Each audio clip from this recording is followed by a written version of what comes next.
به نام خدا. عرض سلام و ادب دارم خدمت همگی، عصرتون بخیر باشه. دوستانی که صدای منو دارن اعلام حضور بفرمایید.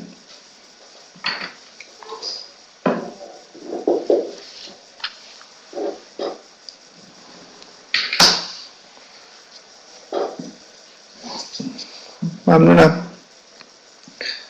خب درسمون رو ادامه میدیم. درسمون در مورد Color Image Processing بود که جلسه گذشته یک سری مباحثی در مورد نحوه ذخیره سازی یا Representation تصاویر گفتیم، در مورد مدل های رنگ توضیح دادیم، RGB و CMY و HSV و چند مورد دیگر رو خدمتون گفتیم. بعد بحث رنگی کردن تصاویر سطوح خاکستری بود که به 3 روش اینتنسیتی اسلایسینگ و همچنین کالر ترانسفورمیشن یا استفاده از توابع و همچنین استفاده از چندین تصویر مونوکروم با باندهای متفاوت اشاره کردیم. یادم هست که رسیدیم به بحث پردازش تصاویر رنگی فول کالر ایمیج پروسسینگ. گفتیم باز به 2 روش میشه اینا رو پردازش کرد. یه روش این هست که پر کالر کامپوننت عمل کنید، یعنی هر ماتریسی رو که مربوط به یه رنگ هست جداگانه پردازش کنید، یا بیاید وکتوری کار کنید، یعنی هر پیکسلی رو که میخواید پردازش کنید 3 تا مقدارش رو هم یا حالا هر چند تا مقدار داره رو بردارید و یک جا پردازش کنید که وکتور بیسد میشه. و گفتیم که فرقی نداره عملا و نتیجه هر دو یکسان خواهد. اومدیم خب چند تا از پردازش های قبلی رو که در مورد تصاویر سطوح خاکستری داشتیم برای تصاویر رنگی رو هم گفتیم. روش پوینت پروسسینگ داشتیم. پوینت پروسسینگ ها به این فرم بود که هر پیکسل رو میگرفتیم و مقدارش رو با یه تابع مثل تابع تی تغییر میدادیم. اما اینجا خب 3 تا در واقع مقدار داریم، بنابراین باید اون تابع رو هر 3 تا مقدار اعمال کرد اگر RGB باشه. CMYK هم باشد 4 مقدار. اما در مورد تصاویری که به صورت HSI هستند فقط کافیه روی ماتریس آی این کار رو اعمال بکنیم. پوینت پروسسینگ ها همه همینطوری، یعنی میخواید تیره کنید، میخواید روشن بکنید، نمیدونم هر کدوم از اون توابع، حالا هیستوگرام پروسسینگ بخواید بکنید. در مورد HSI ها فقط ماتریس آی که در واقع اینتنسیتی رو داره مشخص میکنه کفایت میکنه. اما در مورد RGB و CMY رو باید رو هر 3 تا ماتریس یا 4 تا ماتریسشون اعمال بکنیم. اما رسیدیم به این مطلب و از اینجا به نظرم بحثمون موند. در مورد سگمنتیشن هست یا در واقع یه نوع دیگه اسلایسینگ یک تصویر رنگی. من یه مثال میزنم. اگه یادتون باشه من توی زمانی که گری اسکیل ها رو خدمتتون میگفتم، مثلا میخواستیم فرض کنید توی یک تصویری یه هلیکوپتر رو جدا کنیم از مثلا یه هلیکوپتری اینجا بود یا یه آبجکت اینجا بود، میخواستیم این رو از تصویر جدا کنیم، اسلایسش بکنیم یا حالا سگمنت بکنیم. خب میومدیم میگفتیم، حالا هیستوگرام هم میکشیدیم، میگفتیم مثلا گری لول های این مثلا بین 100 تا 200. خب پس میگفتم همه اون نقاطی که گری لولشون بین 100 تا 200 مثلا 1 بشن، بقیه 0 بمانن و به همین فرم این ناحیه جدا میشد از تصویر دیگه، کاملا رنگش سفید میشد و جدا میشد. این در واقع اسلایسینگ بود. اگه یادتون باشه ما در مورد اسلایسینگ یا سگمنتیشن که این هم به روش ترشهولد دیگه، یعنی در واقع میگیم بزرگتر از 100 و کوچکتر از 200 یه ترشهولده، دو مقداریه. اما در مورد تصاویر رنگی چی؟ حالا من یه هلیکوپتر دارم توی تصویری و میخوام این هلیکوپتر رو جدا کنم دیگه. یه مقدار نداره که شما بخواید بیاید با اون بگید حالا این به این ناحیه بود، بیاید جداش بکن. تو این موارد، توی این حالتهایی که رنگی هستش، میان فاصله رنگ رو حساب میکنن. اونجا یه رنگ بیشتر نداشت، یعنی یه پیکسلی مثلا X یه گری لول داشت، مثلا گری لولش 10 بود، میومدید ببینید بین 100 تا 200 هست، نه نیست، پس هیچ جز اون نیست. اما اینجا چی؟ اونجا هم داشتید فاصله حساب میکردید، یعنی در واقع مثلا اگه یه پیکسلی گری لولش 10 بود، میومدید میدیدید تو اون فاصله هست یا نه، یعنی فاصلهش با اون 100 تا 200 چقدر. اما در تصاویر رنگی خب ما 3 تا مقدار داریم و چطوری میشه این رو حساب کرد؟ 2 روش در واقع معمولا استفاده میکنن، یه روش کیوبیک، یه روش هم روش اسفریکال یا حالا کروی بهش بگیم راحت تریم. اینجا چی کار میکنن؟ میگم ببینید من الان اگر میخوام توی این تصویر رنگی مثلا این حالا آبجکت رو جدا کنم، این اگر حالا هیستوگرامش رو بکشیم، میانگین یا در واقع نقطه میانه رنگ R و G و B رو داریم دیگه. حالا با هیستوگرام به دست میاد، چون اونجا در مورد چی با هیستوگرام به دست می آوردیم که این حالا مرکزش کجاست دیگه. یعنی مثلا برای اون هلیکوپتره می اومدیم هیستوگرامش رو رسم کردیم، مثلا اینجا میشد، میگفتم خب این مال هلیکوپتر است، وسطش کجاست؟ اینجاست. خب حالا مثلا 10 تا اینورتر و 10 تا اینورتر یا 20 تا اینورتر و 20 تا اینورترش رنجش رو به دست می آورد، یعنی میگفتم اون وقت از این رنج تا این رنج، ولی خب این یک مرکز داشت. اینجا من اگر هیستوگرام این رو رسم کنم برای به دست آوردن این آبجکت، این حالا 3 تا هیستوگرام داره، R و G و B، و اون هلیکوپتر یه دونه در واقع R چی داره؟ R C داره، یه دونه B یا GC داره و یه دونه هم در واقع BSC داره، یعنی اون رنگ مرکزی، یعنی اونی که حالا این رو قله اون ناحیه هستش. من میام 3 تا هیستوگرام میکشم، حالا با توجه به اون رنگا حد میزنیم مثلا این هلیکوپتر است که میخوام سگمنتش کنم، ولی هلیکوپتره 3 تا یه ناحیه داره ولی تو 3 تا هیستوگرام، بنابراین این توی هیستوگرام قرمزش اینو در میاریم میشه RSC، توی هیستوگرام سبزش اینو در میاریم میشه GSC و توی هیستوگرام آبیش هم اینو در میاریم میشه BSC. اینا بهش میگن حالا مرکز اون رنگه. بعدش هم حالا این دامنه ها رو هم به دست میاریم، مثلا میگیم این W تا اینورتر و W تا هم اینورتر، در واقع چی داره دیگه، یه واریانس داره دیگه، اونم به دست میاریم W. خب حالا میگیم اگر هر رنگی، دقت بکنید هر پیکسلی یه رنگ داره و اون رنگ هم 3 تا مقدار R و G و B داره، اینا رو اسمشو میذاریم I J ها. هر پیکسلی که در واقع 3 تا مقدار داره منهای 3 تا مقدار این آرا، یعنی قرمز اون پیکسل حالا میخوام ببینم جای هلیکوپتر هست یا نه، قرمزش رو با این قرمز مرکزی کم میکنم به توان 2 میرسم، سبزش رو با سبز این مرکزی کم میکنم به توان 2، آبیش هم با این آبی مرکز کم میکنم به توان 2.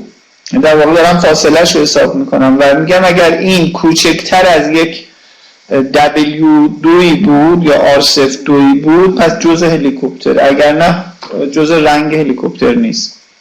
اینا بهش میگن فاصله رنگی. دقت بکنید، یعنی ما توی گری اسکیل ها فاصله 2 تا رنگی 2 تا پیکسل خب همون گری لولاشون از هم کم میکنم. مثلا یه پیکسلی داشتیم گری لولش 10 بود، یه پیکسلی داشتیم گری لولش 20 بود، اختلاف گری لول اینا چقدر بود؟ 10.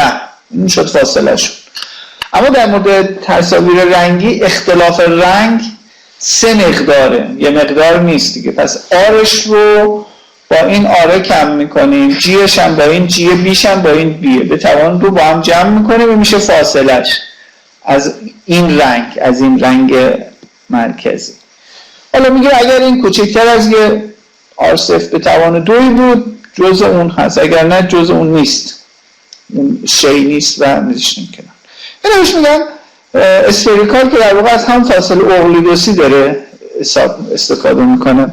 اما یه روشی داریم به نام کیوبیک که این در واقع شبیه همون منحتنه، یعنی اینجا دیگه نمیایم حالا به توان 2 برسونیم با هم جمع میکنیم، میگیم هر رنگی قرمزش رو کم میکنیم اگر تو این فاصله بود. دقیقا مثل همون گری اسکیلا داریم کار میکنیم، میگیم از این کم میکنیم اگر تو این فاصله بود، سبزش رو از این کم میکنیم اگر تو این فاصله بود، خب و آبیش هم اگر تو این فاصله بود. این یعنی همین، این در واقع آر جی منهای آی جی. این از کل اینو گرفتیم دبلیو، گفتیم از نصف این، چون داریم از مرکزش کم میکنیم دیگه. اگر بود که جزء اون رنگ، اون در واقع مجموعه هست، اون آبجکت هست، اگر نه نیستش.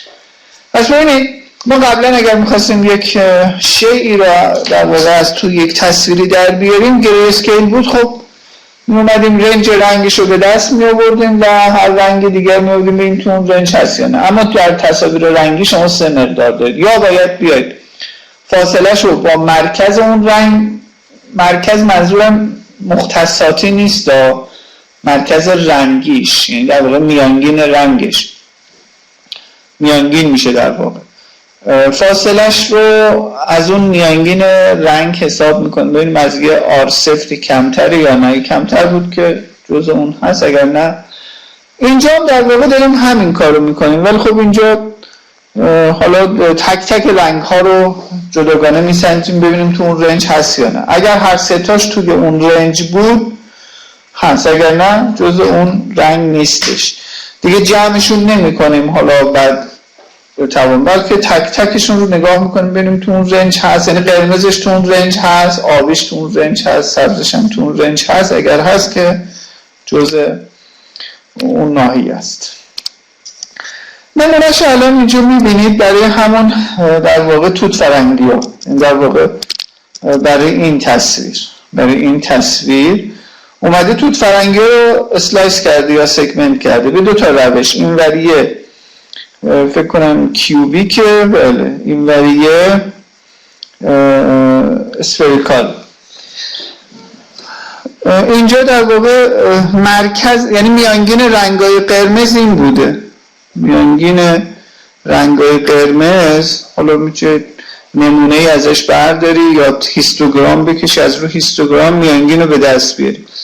قرمزشون در واقع 68 صدم، آبی سبزش 16 صدم، آبیش هم 19 صدم، دبلیوش هم یعنی 25 صدم، یعنی هر رنگ قرمزی که مثبت منفی 25 صدم تو این رنج بود، یعنی در واقع 25 صدم از این کم کنید، 25 صدم هم به این اضافه کنید، هر رنگ قرمزی که توی این رنج بود پس جزء این هست. سبزش همینطور، آبیش هم همینطور. یعنی این البته باید نصف کنید دیگه، دبلیو دوم مثبت منفی دبلیو دوم، اینجا ببینید قطع مطلق گذاشته، یعنی مثبت منفی دبلیو دوم. پس اگر دبلیو دوم از این کم کنید میشه 4 صدم، دبلیو دوم بهش اضافه کنید میشه 28 صدم، یعنی هر نقطه‌ای که رنگ قرمزش بین 4 صدم و 28 صدم بود و آبیش هم همینطور، یعنی هر سه تا باید تو اون رنج باشن، جزء توت فرنگی، اگر نه جزء توت فرنگی نیست. ببین شده این توت فرنگی رو در آورد. اما این از روش کروی استفاده کرده، شعاع رو تقریبا همون نصف دبلیو دوم گرفته و مرکز رنگ هم همینه، مرکز رنگ همینش فرقی نکرده. حالا قرمزش رو منهای این میکنه به توان 2، آبیش و سبزش رو منهای این به توان 2، آبیش هم منهای این به توان 2. اگر کوچکتر از این 17 صدم بود یعنی جزء توت فرنگی، اگر نه جزء توت فرنگی نیست. اگه این روش اسفریکال میبینید که خیلی تو ترنگار بهتر از این روش کیوبیک اسلایس کرد. پس دقت کنید سگمنت کردن یا اسلایس کردن یک ناحیه در تصاویر رنگی با گری اسکیل های مقدار متفاوت. توی این روش باید بیاید فاصله رنگ حساب بکنید، چون اینجا 3 تا رنگ دارید، فاصله پس یا اقلیدوسی یا حالا منحتن حساب میشه و به دست. اما در مورد تون کارکشن، یعنی در واقع تغییر رنگ و کنترست، برای تغییر کنترست و حالا برای روشنایی کم و زیاد کردن 2 تا راهکار دارید. یه راه اینه که در مدل HSI کار بکنید که در این حالت فقط رو ماتریس آی کار، یعنی میخواید روشنش کنید جذر میگیرید، اگر میخواید تیرش کنید به توان 2 میرسونید، نمیدونم اگر میخواید کنترستش رو تغییر بدید از اون کنترست استرچینگ استفاده میکنید. هر کاری که قبلا انجام دادید اینجا فقط روی همون یه ماتریس آی انجام میشه. یا نه اگر نخواستید میرید تو مدل RGB، رو هر 3 تا ماتریس اون کار رو انجام میدید، یعنی جذر و نمیدونم توان و این. پس این قصه کاملا مشخص. الان مثلا این تصویر رو خواسته یه خود تیره ترش کنه یا کنترستش رو اضافه کنه، RGB بوده، رو هر 3 تا R و G و B باید این تابع کنترست استرچینگ و تابع گاما رو اعمال کنه که اعمال کرده نتیجه شده این. یا مثلا این تصویری خود روشن بوده میخواسته تیرش کنه، جذر گرفته ازش، ببخشید توان 2 رسونده نرمال شدهش رو هر 3 تا، این خواسته روشنش کنه باز جذر گرفته. اما اگر میخواست به روش HSI کار بکنه فقط کافی بود رو ماتریس آیش کار میکرد، همین نتیجه رو میگرفت.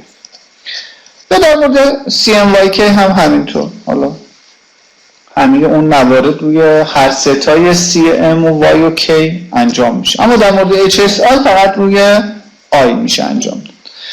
در مورد هیستوگرام پروسسینگ هم همینطوریه، یعنی اگر شما بخواید نمیدونم کنترست رو با هیستوگرام پروسسینگ بهبود بدید، یعنی هیستوگرام ایکوالایزیشن کنید یا هیستوگرام مچینگ انجام بدید، اگر RGB باشه رو هر 3 تا R و G و B باید انجام بدید، اما اگر HSI باشه کفایت میکنه فقط روی آی انجام بدید. البته گاهی وقتا لازمه یه مقداری هم S رو کم یا زیادش بکنیم، حالا بستگی به اون نوع تیره یا روشن کردن، خیلی کم، حالا گاهی وقتا مثلا نیازی نیست، همون آی کفایت میکنه. خب این از روش های پوینت پروسسینگ. پس هرچی در مورد تصاویر گری اسکیل گفتیم در مورد تصاویر رنگی هم صادقه، فقط اگر HSI بود رو آیش، اگر RGB یا CMYK بود رو هر 3 تا یا هر 4 تا ماتریس. همه اون موارد اینجا برقرار، من دیگه راجبش صحبت نمی‌کنم چون همه رو مفصل تو قسمت تصاویر گری اسکیل براتون گفتیم تا اون ناحیه‌ای که هیستوگرام مچینگ می‌کرد. اما اومدیم سراغ تصاویر گری اسکیل و روشون فیلترهای مکانی اعمال کردیم. در مورد تصاویر رنگی چی؟ عیناً همه اون فیلترهایی که ما در مورد تصاویر رنگی، تصاویر گری اسکیل گفتیم تو اینجا هم صادقه. منتها باز اگر RG بود رو هر 3 تا R و G و B، اگر HSI بود فقط رو I. یعنی اگر شما یک فیلتر پایین گذر میخواید بزنید 3x3 روی RGB باشه رو هر 3 تا میزنید، اگر CMYK باشه رو هر 4 تا، اما اگر HSI باشه فقط روی آی، نتیجه هم همون میشه. حالا اینجا نتیجه رو میبینید، الان یه تصویر رنگیه، RGB، این آرشه، این جیشه، این هم بیش. مثلا این خود قرمزش بیشتره، قرمز اصلا آبی نداره، آبیش سیاه، یه خود سبزم داره. یا مثلا اینجا ناحیه زمین سبزه، ببینید تو جیش سفیده ولی توی آر و بیش مثلا بی که خیلی کمتر. این تصویر رنگی اینم HSIش، این HSIش، این Hش رنگشه، این سچوریشنشه. گفتیم که سیاه و سفید رنگ نیستن، سچوریشن هم ندارن، فقط اینتنسیتی دارن، اینجا کاملا مشخصه. این HSI اومده اسموت کنه با یه فیلتر 3x3 که همه مقدارش 1/9. این با روش RGB یعنی رو هر سه تا R و G و B اعمال شده. این با روش HSI بوده، فقط رو آیش اعمال شده. البته خود اختلاف دارن، توی این روش ماسک، تو روش پوینت پروسسینگ اختلافی نبود، اما تو روش ماسک حالا یه مقداری اختلاف بین RGB و HSI هست، طبیعی هم هست چون داره از نقاط اطراف هم استفاده میکنه، موقع با هم متفاوتن ولی خب هر دو اسموت کردن. البته اینجا به نظر میاد RGB اسموت کردنش بهتر از در واقع اون روش با HSI بود. در مورد فیلترهای بالا گذر هم مثل لاپلاسیان، حالا که اسکیلر بود دیگه، یعنی در واقع جهت نداشت، باز مشکل نداره. یعنی اگر شما بخواید لاپلاسیان بگیرید، اگر RGB باشه رو هر سه تا R و G و B، در HSI فقط روی I. اینجا دارید میبینید شارپ هم کرده، عمل شارپنینگ هم انجام بده. اینجا هر سه تا R و G و B رو شارپ میکنه، اینجا فقط I رو شارپ میکنه. اینجا میبینید تو شارپنینگ HSI بهتر جواب داده، یعنی تو عمل شارپنینگ همتون الان ببینید دقت کنید، این تصویر پایینیه که فقط آی رو لاپلاسیان گرفته و از اصلی کم کرده، نتیجه بهتری داره. بالاخره اختلاف دارن، یعنی اینطوری نیست که عیناً شبیه هم در بیان، یه اختلافی دارن، این هم اختلافشونه، ولی به نظر میاد توی شارپنینگ HSI بهتر جواب میده. توی اسموتینگ حالا RGB بهتر اسموت کرده بود و تارتر کرده. در مورد سگمنتیشن هم گفتم، ازش بگذاریم. و اما آخرین موضوع بحث گرادیان هست. همه مواردی که در مورد تصاویر گری اسکیل گفتیم توضیح دادم، اما بحث گرادیان، موضوع گرادیان یه مقدار تفاوت داره حالا با گرادیانی که در حالت گری اسکیل میگرفت، مخصوصا RGBش. حالا تو HSIش باز آی رو ما گرادیان میگیریم و مشکل حل، اما در مورد RGB یه مقدار مسئله وجود داره. اونم چی هست؟ ببینید این یه تصویر RGBه، اینم Rش، اینم Gش، اینم Bش. خب درسته دیگه، وقتی یه ناحیه سیاهه، R و G و Bش هم سیاه هم، یه ناحیه خاکستریه 127، اینا هم 127 هم دیگه. این هم یه RGBه، R و G و Bش به این فرمه.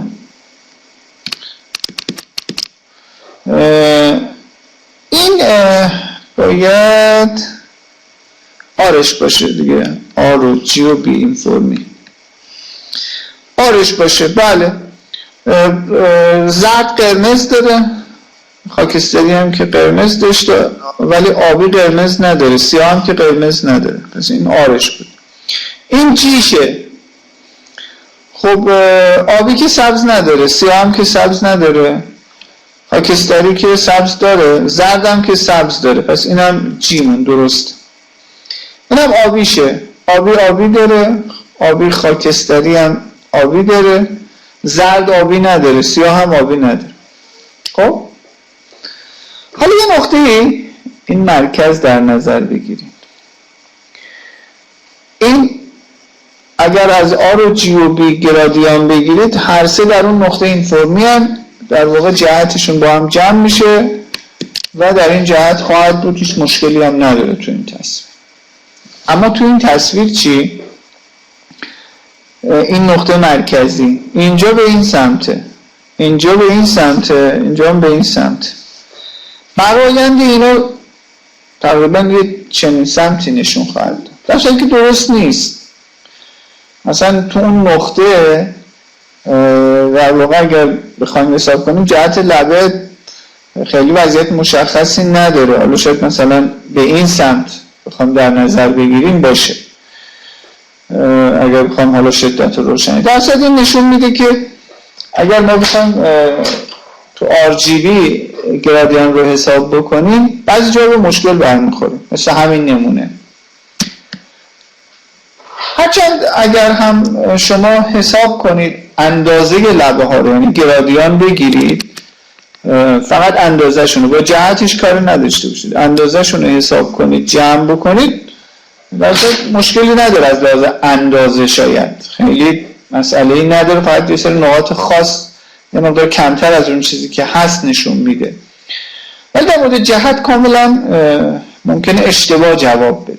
برای خاطر حالا یه فرمول جدیدی تعریف کردن که با این فرمول جدید حالا لبه ها گرادیان بهتری تو تصاویر رنگی حالا مثل RGB که باید رو هر سه تا عمل کنید به دست میاد. اومدن دو تا بردار جدید UV تعریف کردن که این دو تا بردار جدیدن که بردار یکی جدید که از در واقع گرادیان در جهت R و G و B به دست میاد، در راستای از R و G و B در راستای X و از R و G و B در راستای Y، جمع اونا رو دو تا بردار جدید UV تشکیل داده.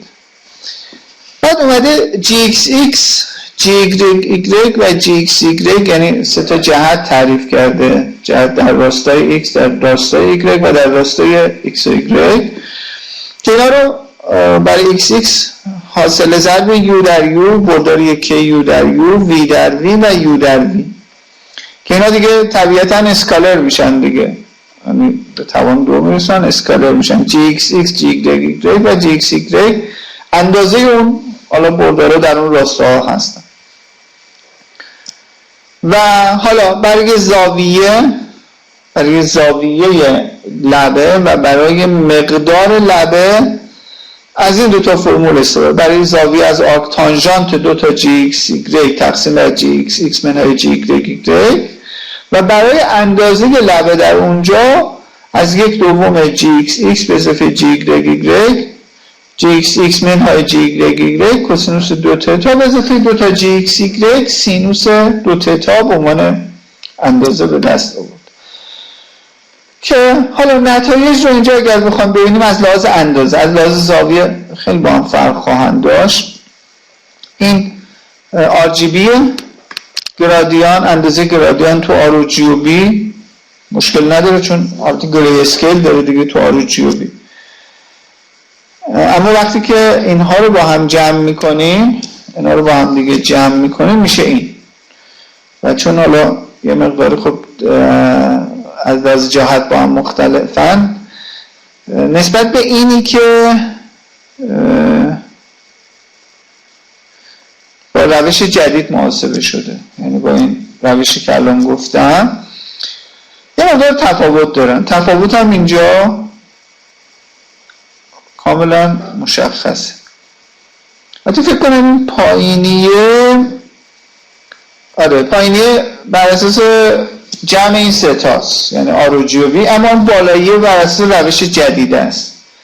این در واقع بر اساس اون روش جدید است، یعنی بردارهای جدید نشون میده که این لبه های بهتری پیدا کرده. اما اینکه از R و G و B گرادیان گرفته با هم جمعشون کرده، اینجا هم گفته عدد با هم جمعشون کرده، یه مقدار نسبت به این بالایی ضعیف‌تره. اختلافشون هم فوق‌العاده زیاده، یعنی کاملا مشخصه که این دوتا با هم خیلی اختلاف دارن، اختلافشون هم کاملا اینجا میبینید. و در صورت همون RGB هم شما گرادیان بگیرید اندازش لبه هاتون رو میده، لبه های تصویر رو، ولی خب این روش یه مقدار لبه های بهتری رو خواهد داد. این هم در مورد گرادیان. فقط در مورد گرادیان یه مقدار حالا رو بحث RGB مشکل داریم، وگرنه بقیه هیچ مشکلی نداشتن. در مورد HSI هم که از لحاظ گرادیان هم باز ما مشکلی نداریم، فقط روی آی شما کافی گرادیان بگیرید، جهت لبه هاتون رو کاملا مشخص میکنه.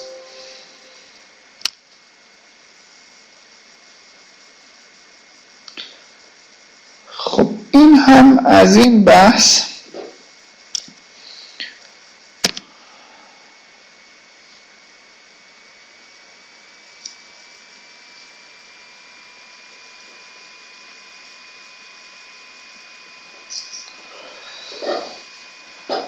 خب یه بحثی من حالا گذاشتم موند بعد از بحث تبدیل فوریه و رفتیم سراغ تصاویر رنگی. تو پرانتز گفتم که حالا ببینید بحث رنگ به چه فرم هست. من حالا برگشتم و میخوام اون قسمت رو دوباره ادامه بدم تحت عنوان Image Restoration، بازیابی تصویر.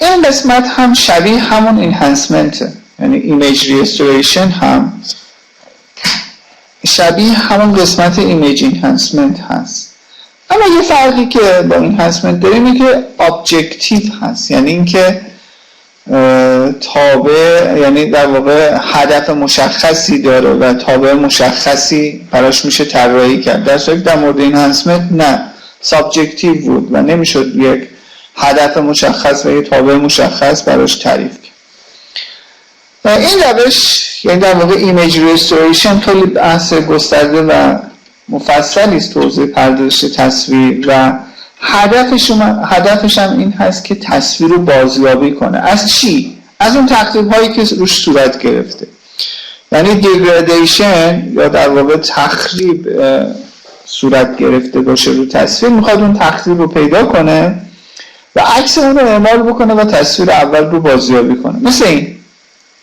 ببین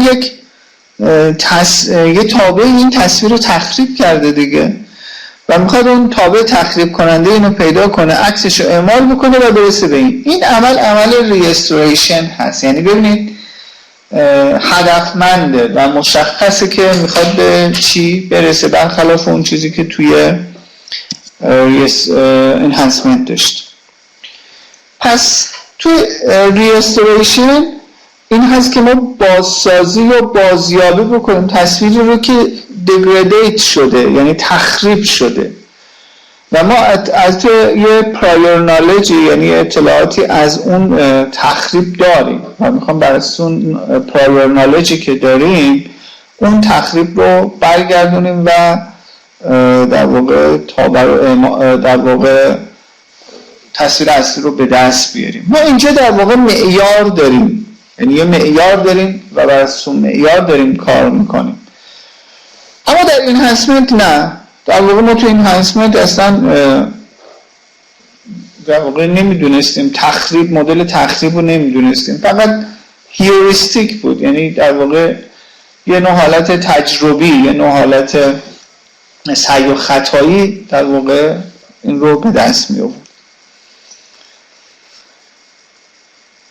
خب ما میخوایم چیکار بکنیم؟ ما میخوایم یه تصویر X رو به دست بیاریم که این تصویر X تخریب شده توسط یه تابعی مثل تابع H Y رو به دست. من Y رو دارم، میخوام H رو هم به دست بیارم ببینم H چیه و از اعمال عکس این H روی Y X رو به دست بیارم. دقت میکنید؟ حالا این H چی میتونه باشه؟ H میتونه نویزهای ادیتیو باشه، میتونه نویزهای نان ادیتیو باشه، ادیتیو مثل گوسی، نان ادیتیو مثل فلفلی نمکی، میکنه تخریب خطی باشه، یعنی مثلا فرض کنید چرخونده باشه، 60 درجه تصویر رو چرخونده باشه، یا ممکنه غیر خطی باشه، در نقاط مختلف فرم دیگه عمل کرده باشه. ما تو بحث ریستوریشن میایم اول اون دیگرادیشن رو، یعنی اون تخریب رو مدل میکنیم و عکس اون رو اعمال میکنیم تا تصویر اصلی به دست بیاد. پس ببینید اتفاقی که میفته، تصویر ما میاد توسط یک تابع چی تخریب میشه، دیگرادیشن میشه، ممکنه یه نویزی هم بهش اضافه بشه و بنابراین من فقط جی X Y رو دارم، اما میتوانم این مدل تخریب رو و مدل نویز رو به دست بیارم بیام جی ایکس ایگرگ رو نویز رو ازش حذف کنم، مدل عکس تخریبم به اعمال بکنم و حالا یک تصویری شبیه تصویر اصلی به دست بیام. این مرحله دگرادیشن هست، یعنی مرحله تخریبه. این رو بهش میگیم ریستوریشن، یعنی اینکه بیایم از این تصویر تخریب شده عکس مدل تخریب رو اعمال بکنیم و عکس مدل نویز رو هم اعمال بکنیم، بتونیم یه تصویر شبیه تصویر اصلی به دست بیاریم. اما بریم سراغ نویز. یعنی ممکنه خیلی از در واقع تصاویر ما با نویز تخریب بشن، حالا اصلا مدل تخریب نداشته باشن، نویز بهشون اضافه بشه. نویز ها کجا اضافه میشن؟ نویز ها ممکنه در حین تصویر برداری، اونجایی که داریم در واقع عمل تصویر برداری انجام میدیم، به خاطر نویز محیطی، نمیدونم به خاطر گرما، به خاطر سرمایی که روی سنسورها اثر میذارن، همه اینا ممکنه در واقع اثر بذاره، در واقع شرایط محیطی هست. یک بار هم ممکنه در حین انتقال، در حین ذخیره کردن و موارد از این قبیل روی تصویر نویز بشینه. مثلا ببینید شما توی امواج تلویزیونی وقتی که دارید امواج رو ارسال میکنید، خب ممکنه در حین انتقال هم نویز روش بشینه. یک بار رو تصویر برداری، اثری که دوربین و نمیدونم تجهیزات دارن، یه بار هم در حین انتقال از مبدأ به مقصد ممکنه روش نویز بیفته. نویز خب حالتهای مختلفی داره، اما ما اینجا تو این قسمت فعلا فرضی که داریم، اسامشنی که داریم این هست که نویزها مستقل از مکانن. یعنی چی؟ یعنی اگر یه پیکسلی اینجا باشه با اینجا از لحاظ نویزی شدن فرقی براشون نداره. وقتی میگیم independent of spatial coordinates یعنی از اون مختصات مکانیشون مستقلن. بعضی نویزها اینجوری نیستن، بعضی نویزها ممکنه در واقع مثلا اینجا یه جور دیگه آلوده کنن، اینجا یه جور دیگه. اما ما با نویزهایی که در واقع مستقل از مکان هستن و مستقل از تصویرن، یعنی به نوع تصویرم کار ندارن، در نظر میگیریم. نویزهایی که میخوایم بررسی بکنیم نویزهای گوسی هست که قبلا توضیح دادم، ریلی هست، ارلنگ هست یا گاما بهش میگن، اکسپوننشیال یا نمایی هست، نویز یک نواخت یونیفرم و ایمپالس نویز که این همون نویزهای فلفل نمکی هست. ایمپالس نویز ما بیشتر حالا میخوام مدل این نویزها رو بشناسیم و ببینیم این نویزها چطوری میشه حذف کرد. چون اگه شما میخواید یه نویزی رو حذف کنید باید اول مدلش رو بشناسید که بتونید عکس اون رو عمل بکنید تا بتونید نویز رو حذف کنید. خب نویز معمولا حالا یک تابعی داره که تولید میشه و میاد در واقع به تصویرمون اضافه میشه و تصویر رو آلوده میکنه به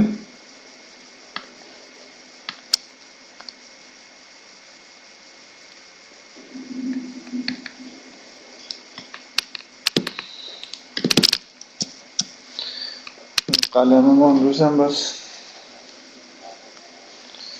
نمیخونه.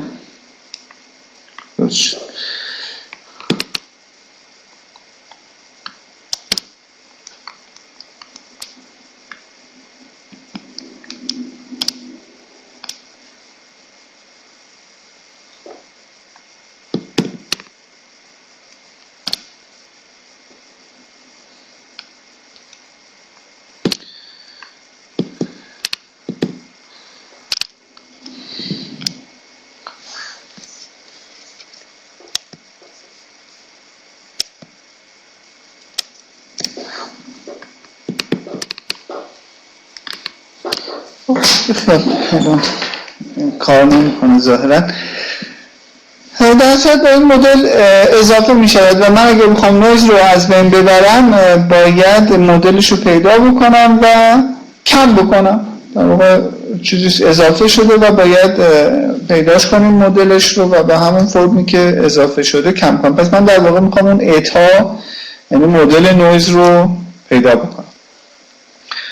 نویز هایی که داریم، نویز گوسی گفتم از یک تابع توزیع نرمال، یعنی یک نویز ادیتیو هست دیگه. شما وقتی که یک تابع توزیع نرمال دارید، حالا مثلا با میانگین مو و انحراف از معیار زیگما دارید، این مقدارهایی که به تصویر اضافه یا کم میشن از این تابع توزیع میان. بنابراین اغلبشون در واقع احتمال اومدن خود اون مو از همه بیشتره، که البته مو معمولا صفره دیگه، یعنی مو صفره و حالا اون انحراف از معیار هر چقدر بیشتر باشه نویز شدتش بیشتره، هر چقدر کمتر باشه مقدارش کم. پس اون زدی که اضافه میشود به پیکسل ها احتمالش از تابع گوسیه.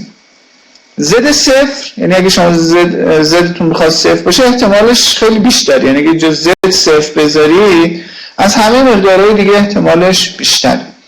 پس اون زد مقداری است که به پیکسلامون اضافه میشه و مقدار اون زد هم از یه تابع توزیع، مثل گفتم من چندین بار مثال زدم، مثل پرت کردن یک تاسه، ولی تاسی که همه وجهاش یکی نیستن، بلکه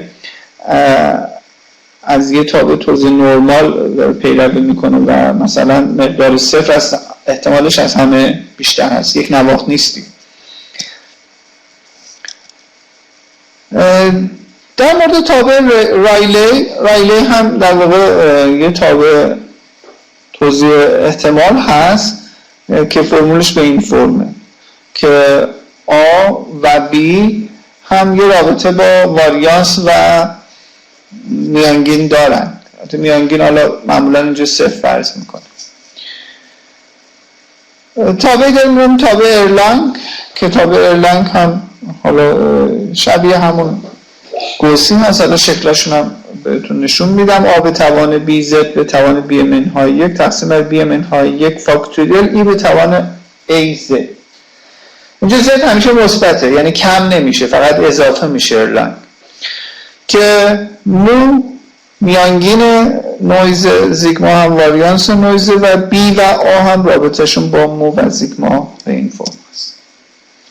تابع نمایی رو خوب همتون میشناسید. A به توان منهای AZ هست. A یک پارامتر، هر چقدر بزرگتر باشه خب دامنه این گسترده تره. باز اینجا هم همیشه Z مثبته، یعنی بزرگتر از صفره و احتمال Z صفر هم از همه باز اینجا بیشتره. مو یک آومه، زیگما دو هم یک بخش بر A2 هست و یونیفرم هم که یک نواخت دیگه، یعنی احتمال اومدن اون Z مثلا Z بین A تا B بین 10 تا 20 مثلا ممکنه باشه. احتمال اینکه بین 10 تا 20 باشه 10 11 12 همش به صورت یک نواخت.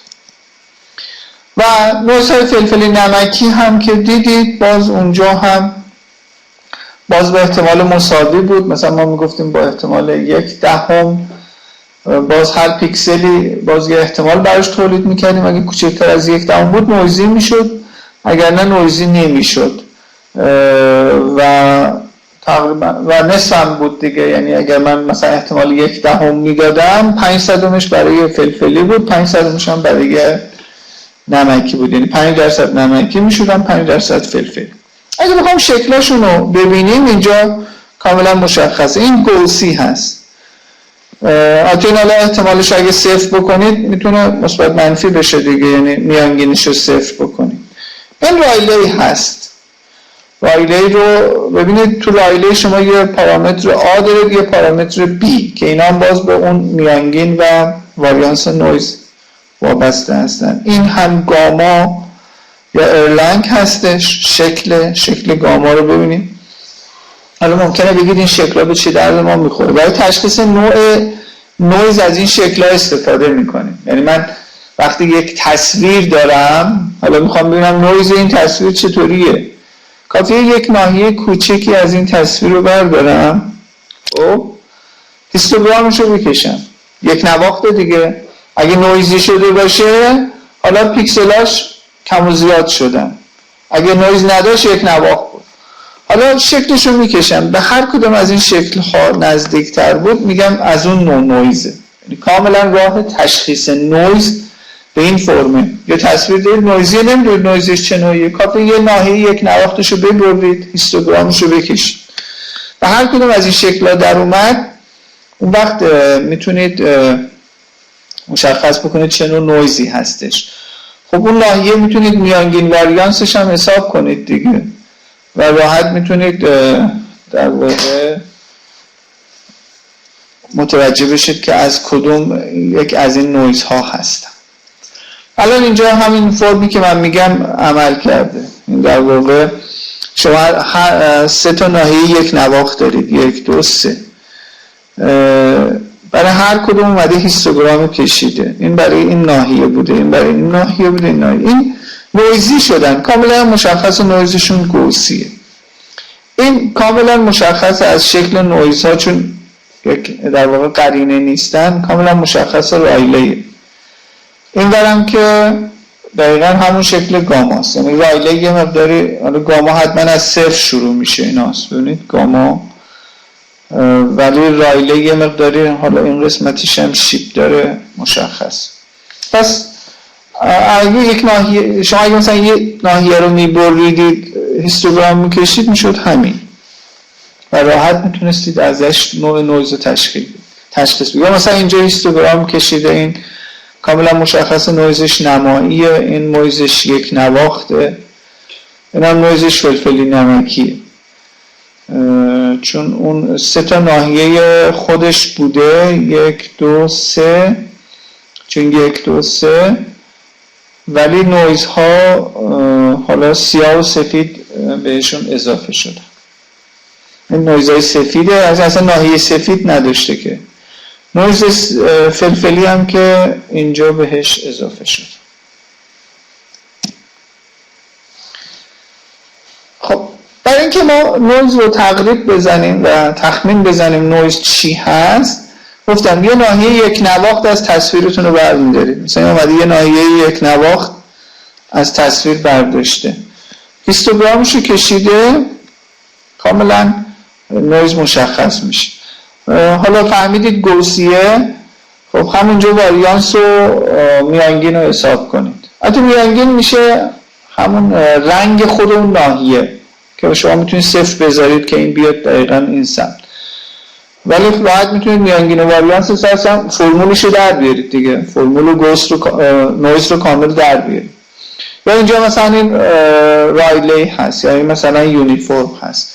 تو همون ناحیه هم شما اگر میانگین واریانس بگیرید، پارامترهای نویز رو کامل میتونید به دست بیارید. پس راه تشخیص این که یه نویزی توی یه تصویر چی هست این هست که یه نمونه از یه ناحیه یک نواخت بردارید، هیستوگرامش رو بکشید که کاملا مشخص میشه. خب اما وقتی که نویز داریم چی کار بکنیم؟ چطوری ریستوریشن بکنیم؟ با وجود نویز عمل ریستوریشن چطوری انجام میشه؟ ببینید نویز تخریبش به این فرمه دیگه، یعنی شما تصویرتون با نویز جمع میشه، حتی اگه نویز ادیتیو باشه. اگه ادیتیو هم نباشه که حالا باز به یه نوعی میشه گفت داره اون نقطه رو حالا با یه عدد خیلی کوچیک یا با یه عدد خیلی بزرگ داره جمع میکنه. اگر بخوایم در واقع ببریم تو حوزه فرکانس هم باز همین. پس من میتونم برای از بین بردن نویز هم تو حوزه مکان کار بکنم که اونجا میومدیم به یه نوع فیلترهایی که کانولوشن میکردیم نویز از بین بردیم. میتونستیم بریم تو حوزه فرکانس عمل بکنیم و نویزها حالا یه فرکانس های مشخصی در یک نقاطی در حوزه فوریه به وجود میارن و با حذف کردن اونها میتونستیم از بین ببریم. اول بریم تو حوزه مکان، یعنی نحوه حذف کردن نویزهای مختلف در حوزه مکان. اگر نویزتون گوسی باشه می توانید با مین فیلتر یا همون فیلتر میانگینگیر نویز رو تا حدودی کمش کنید. اینجا نمیشه کامل از بینش برد ولی میشه تا حدودی کم کرد. در واقع چرا میگیم میانگینگیر؟ چون ما در واقع میایم یک پیکسل رو که میخوایم نویزش رو حذف کنیم خودش رو با همسایه‌هاش جمع میکنیم، تقسیم بر تعدادشون میکنیم، داریم میانگین میگیریم. این میانگین یه نوع میانگین حسابیه، اریثمتیک مین فیلتر هست یا میانگین حسابی. اما ما یک جیومتریک مین فیلتر هم داریم. یعنی چی؟ یعنی میانگین هندسی. شما یه میانگین حسابی داشتید، جمع میکردید، تقسیم بر تعدادشون میکردید. اما اگر ضرب میکردید و ازشون ریشه انوم میگرفتید، این میشد میانگین چی؟ هندسی. پس در میانگین هندسی ضرب میکنیم به جای جمع و به جای اینکه تقسیم بر تعدادشون بکنیم ریشه تعدادشون رو میگیریم. مثلا اگه 9 تا هستن ریشه 9 رو میگیریم، هر چند تا که در هم ضرب کردیم. به این میگن چی؟ جیومتریک مین فیلتر. جیومتریک مین فیلتر هم در واقع تو حذف نویزهای گوسی موفقه و بدون اینکه جزئیات رو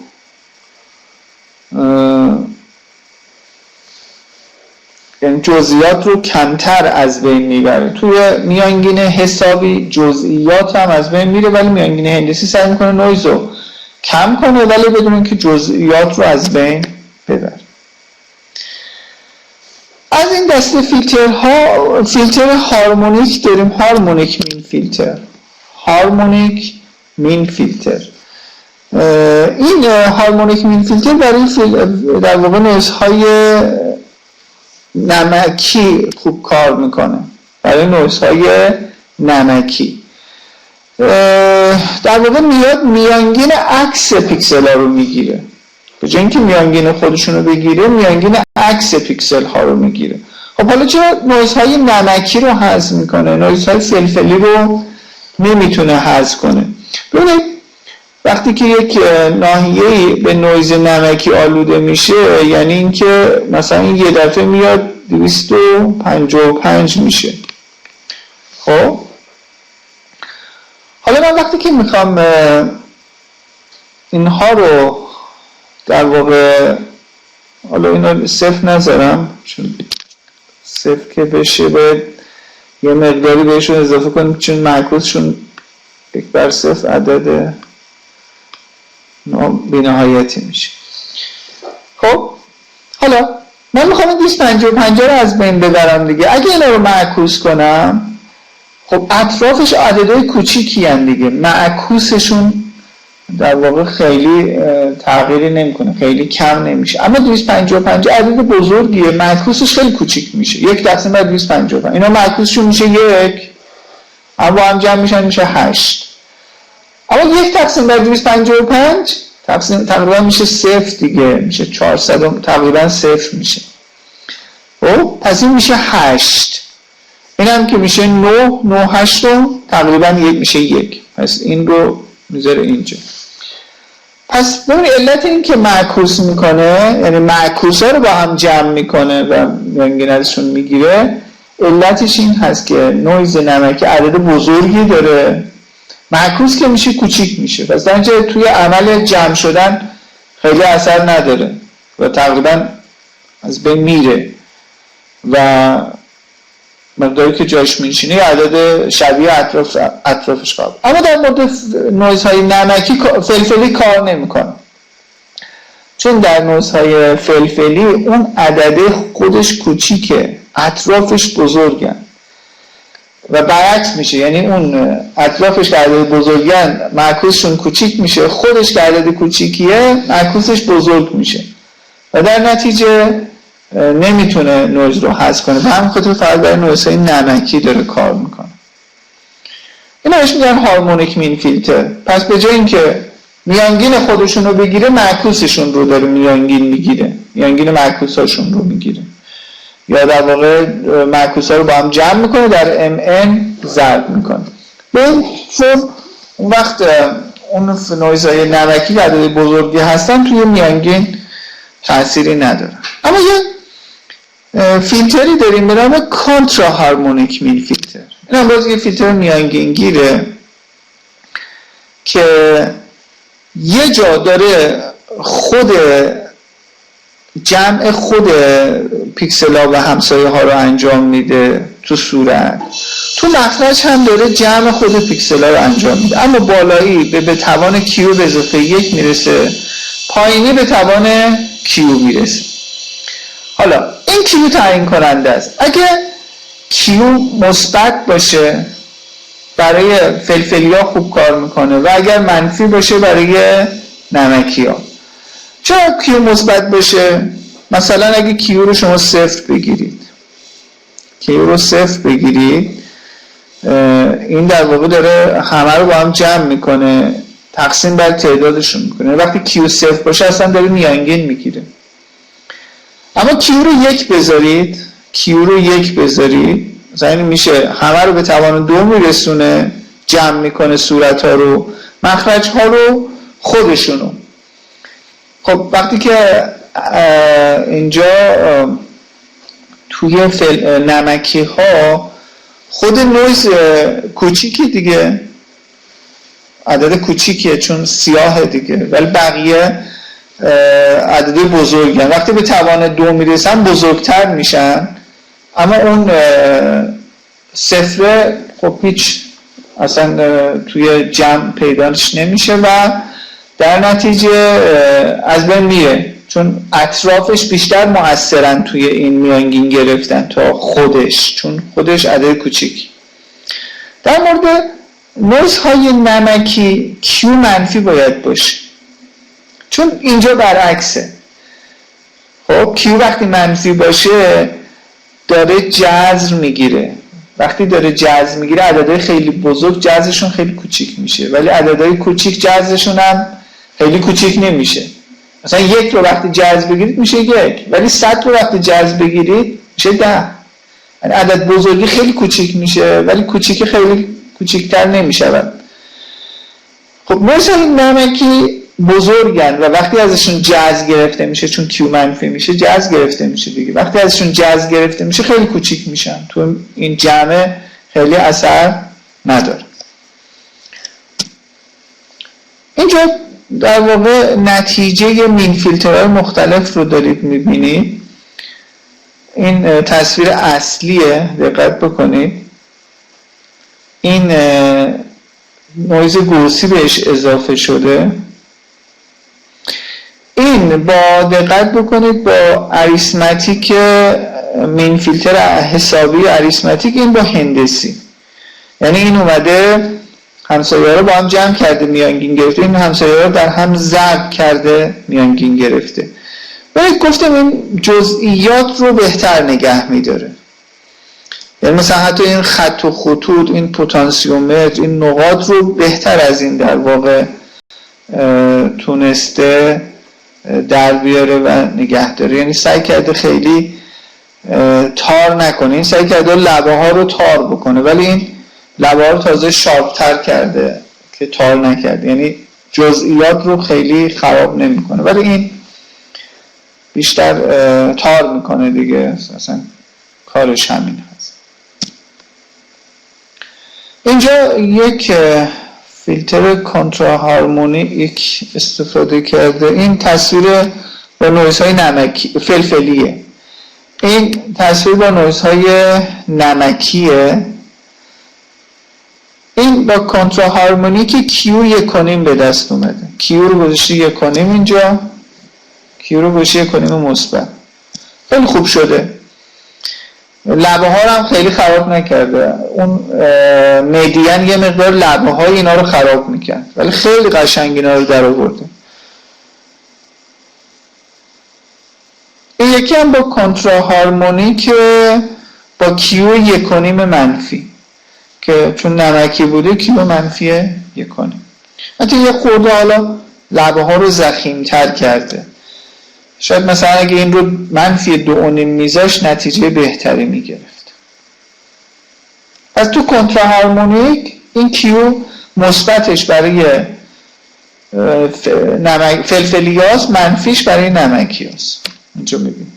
اما اگه اون ضریبه رو اشتباه انتخاب کنید، یعنی به جای مثبت منفی انتخاب کنید، به جای منفی مثبت، نتیجه فوق العاده بد خواهد بود. چرا؟ چون این اصلا در واقع به این فرم طراحی شده که برای نویزهای نمکی در واقع جذب بگیره، برای نویزهای فلفلی چیکار بکنه؟ به توان برسونه. خب پس این از در واقع مین فیلترها. ما قبلا فقط یه مین فیلتر خونده بودیم، اما اینجا الان 3 تا مین فیلتر دیگه معرفی کردیم. مین فیلتر هندسی، مین فیلتر هارمونیک و کانترا هارمونیک. اینا هر 3 تا مین فیلتر هستن. مین فیلتر هم بیشتر برای حذف نویزهای گوسیه. یعنی اگر زمانی شما تشخیص دادید، پس ببینید اول باید تشخیص بدید. تشخیص دادید نویز گوسیه، اون وقت باید از مین فیلترها، حالا از هر کدوم خواستید استفاده میکنید برای کاهش نویز. متاسفانه امکان حذف کامل نویز وجود نداره، کاهش نویز میشه. اما بریم سراغ فیلترهای آماری مرتبه‌ای. آماریش خب یعنی اینکه از مفاهیم آماری به دست اومده. مرتبه‌ایش یعنی میشه چندین بار اعمال کرد. اولیش مدین فیلتره. قبلا با مدین فیلتر آشنا شده بودید.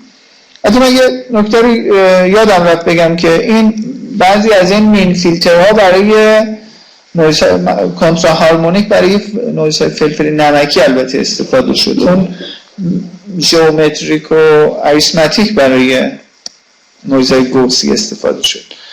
این فیلترهای مرتبه آماری هم باز برای نویزهای فلفلی نمکی استفاده میشه که قبلا دیدید مدین فیلتر میومد از همسایه های اون پیکسل میانه میگرفت، چون پیکسل حالا یا حد اکثر بود یا حد اقل بود، خودش از بین میرفت و یک مقدار دیگه جایگزینش میشد. این یه دونه. یه فیلتر دیگه هم داریم بهش میگن ماکس مین فیلتر که خب اینم شبیه مدین کار میکنه دیگه. شما برای فلفلی ها ماکس رو در واقع استفاده میکنید، برای نمکی ها مین رو استفاده میکنید. یعنی اون چیزی که جایگزین میشه ماکس و مین خواهد بود. ماکس فیلتر بیشتر برای حذف نویزهای فلفلیه.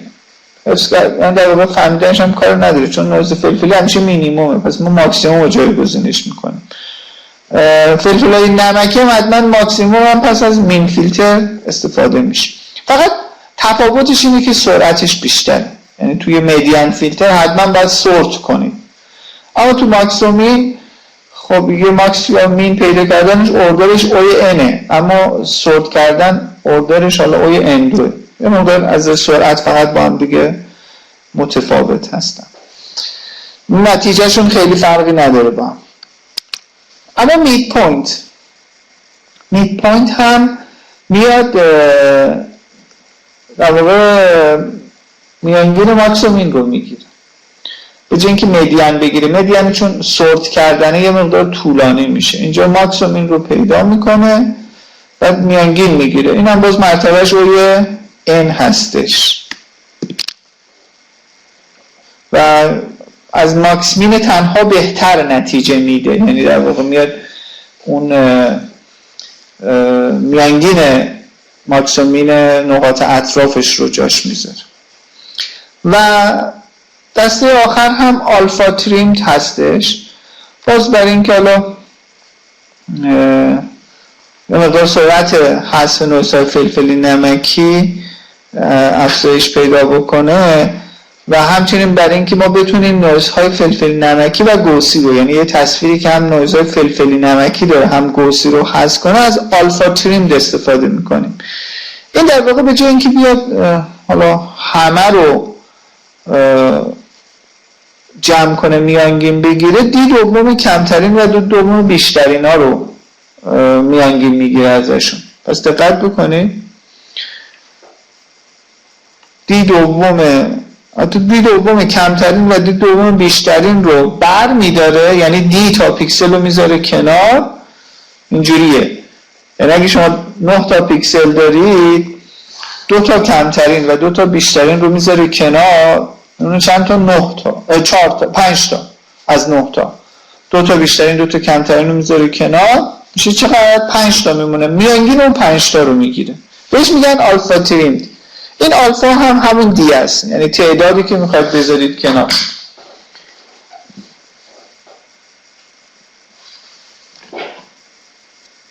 این در واقع فیلتر برای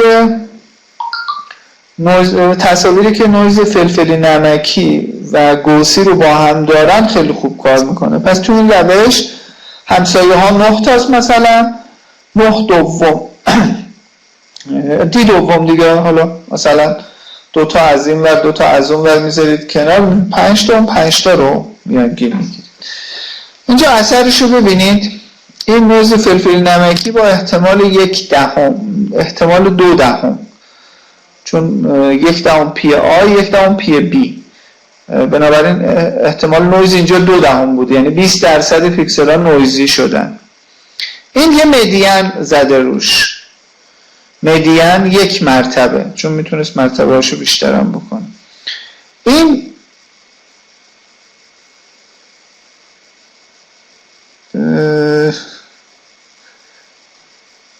دوباره یه مرتبه دیگه زده، این هم یه مرتبه دیگه، یعنی 3 بار اعمال کرده. نگاه کنید، علت این که میگیم اوردر و همین خاطره هر بار که زده نتیجه بهتر شده. یعنی شما مین فیلتر رو دوباره که بزنید بدترش ممکنه بکنه، یعنی جز مرتبه‌ای ها نیستن، ولی اینایی که الان گفتم خدمتتون مدین و اینها مرتبه‌ای، یعنی میشه چندین بار اعمالشون کرد، 1 بار 2 بار 3 بار. بار سوم خب یه سری نویز هایی که اینجا مونده اصلا کلا حذفشون کرد، یا مثلا تو این باز یه سری نویز باقی مونده، مثل اینجاها یه سری نویز ها باقی موندن که توی این یکی اونا رو هم حذف کرد. اما این چیه؟ این نویز گوسی بهش اضافه شده. این هم نویز فلفلی نمکی دوباره بهش اضافه شده، یعنی این تصویری است که هم در واقع گوسی داره به اضافه فلفلی نمکی، یعنی هر دو تا 3 تا نویز داره، گوسی داره، فلفلی داره، چی داره؟ نمکی داره. میخوام ببینیم آلفا تریمه چطوری کار میکنه. این یه دونه مدین 5/5 اریثمتیک زده، خیلی جالب نشده، فقط تارش کرده. این جیومتریک زده، بازم خوب کار نکرده. اگه گوسه تنها بود خوب کار میکرده، ولی چون ترکیبی از اون 3 تاست خوب کار نکرد. پس این اریثمتیک یعنی حسابی هندسی. اینم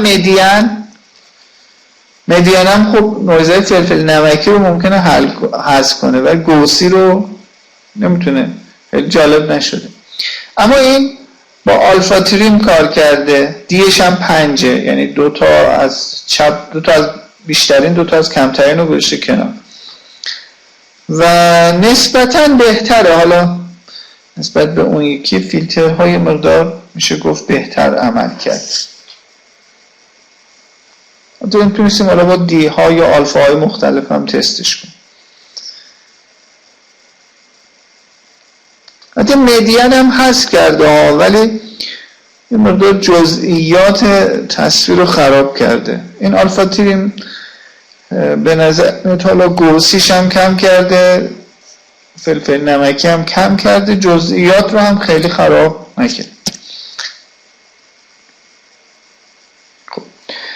همین فیلترهایی که حالا من تا اینجا خدمتتون گفتم فیلترهایی بودن که هوشمند نیستن یا اصطلاحاً ادپتیو نیستن.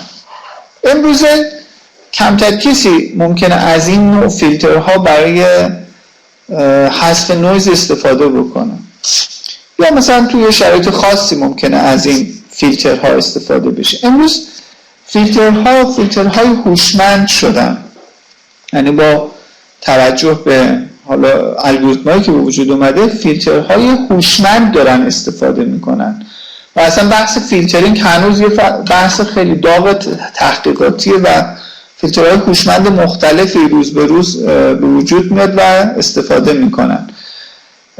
این که مثلا من توی یک تصویری که نویز فلفل نمکی داره و یه نقطه‌ای که حالا ماکسیموم میشه فرض کنم نمکیه، خیلی جالب نیست. ممکن اصلا لبه باشه، یه لبه‌ای باشه که این ورش 255 اون ورش صفره. چرا ما باید حتما فرض کنیم اون 255 نویز نمکیه؟ به همین خاطر امروزی شروع کردم به توسعه فیلترهای ادپتیو یا فیلترهای سازگار، فیلترهای چی؟ هوشمند. یه نمونهش این فیلتر هوشمندی است که اینجا استفاده شده که برای نویزهای گوسی جواب خوب میده. این فیلتر هوشمند البته خیلی هوشمندیش خیلی هم بالا نیست، ولی خب به یه نوعی حالا ادپتیو هست. این هست که اولا GX نقطه است که نویزی شده. زیگمای 2 اتا واریانس نویز در کل تصویره. حالا اینم راحت با یه نمونه برداری این زیگما 2 هم به دست میده. شما یه ناحیه یک نواخت رو بردارید، واریانسش رو حساب کنید، میشه تقریبا واریانس نویز. خب این گلوباله، یعنی در واقع سراسر تصویر. ML میانگین پیکسل ها در اون ناحیه فیلتر، مثلا 3x3 میذارید، 5x5 میذارید، هرچی میانگین پیکسل ها تو اون ناحیه که داریم فیلتر میکنیم، یعنی اون ماسکمون. زیگما 2 ال چیه؟ واریانس در همون ماسکمونه. پس ML میانگین در اون ماسکمونه، یعنی اون پیکسل هایی که تو ماسک قرار گرفتن. زیگما 2 میشه واریانس اونا. اینا لوکال بهشون میگیم چون فقط در اون محدوده هستن. اما اون زیگما 2 اتا گلوباله چون مال کل تصویره. اینا فقط در اون ناحیه ماسکن. دقت بکنید. حالا میاد میگه چی؟ میگه fx و y مساوی با gx و y منهای نسبت زیگما در اون ناحیه به زیگمای کل. چرا؟ کسی میتونه بگه این چرا؟ از روی این چی میخواد در بیاره؟ صدای من داری؟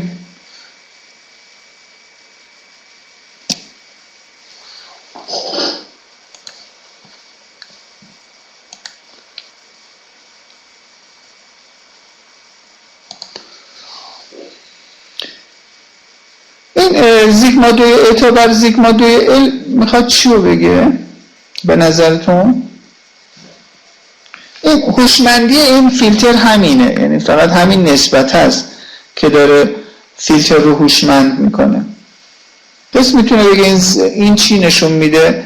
واریانس کل تقسیم بر واریانس اون ناحیه.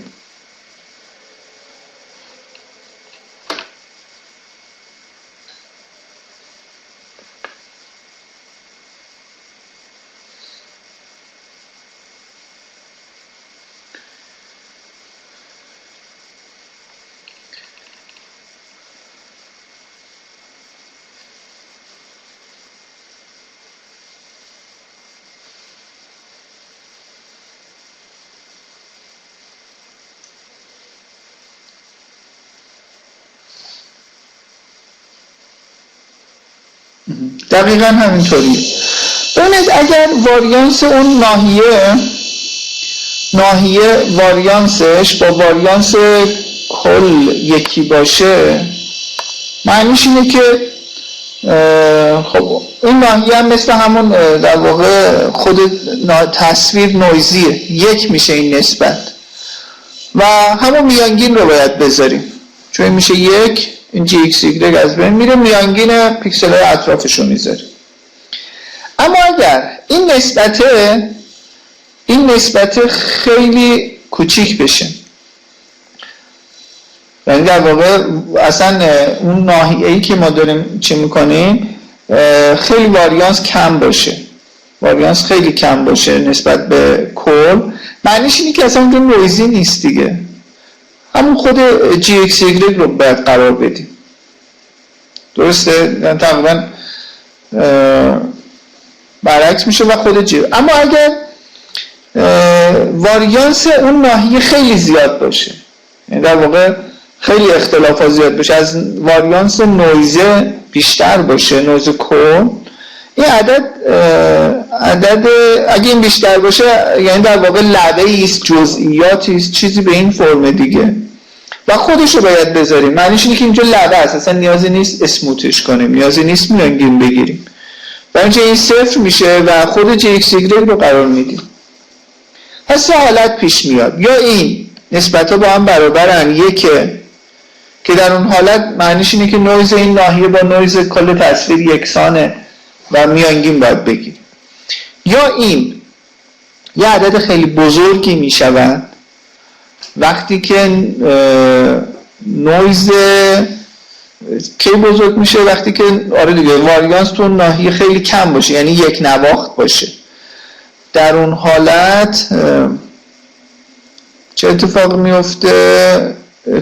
عدد بزرگی از یه مقدار از اختلاف جی ایکس ایگرگ منهای ام ال از جی ایکس ایگرگ کم میشه.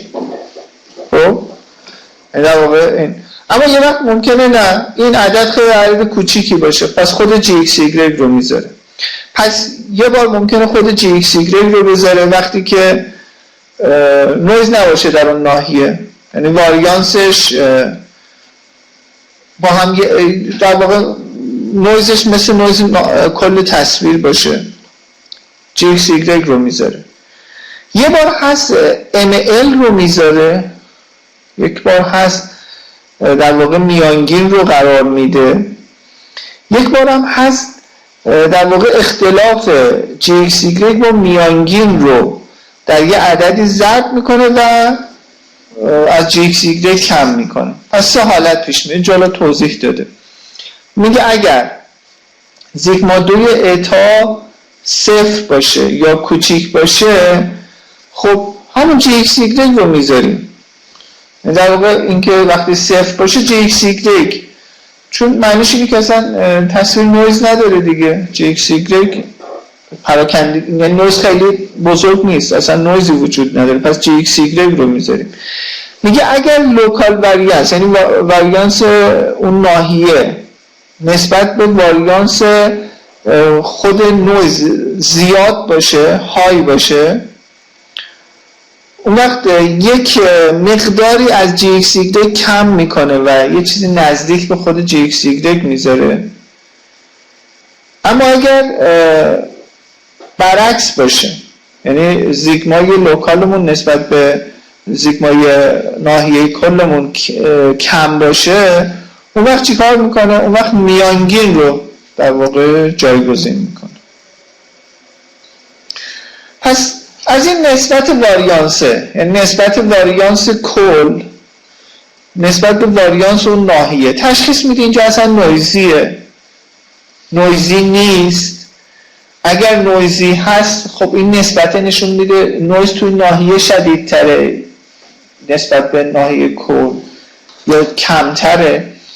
اصلا این نسبت واریانس نویز کل نویز تقسیم بر نسبت واریانس اون ناحیه باعث هوشمندیش میشه، یعنی بر اون اساس تصمیم میگیره که حالا چی بذاره جای اون پیکسله. دقت میکنید؟ یعنی این تصمیم گیری دقیقاً بر اساس اون نسبت است. البته شاید نسبت خیلی خیلی خوبی نباشه، ولی در هر صورت تا یه حدودی تشخیص میده و تشخیص میده یه ناحیه نویز داره یا اصلا نویز نداره، چون ممکنه شما توی یک نواحی لبه و اینها زیاد داشته باشید و خیلی نباید مثلا تغییرات زیادی برید برای اینکه جزئیات از بین نره. این نمونهش رو اینجا میبینید، این یه تصویری که نویز گوسی داره،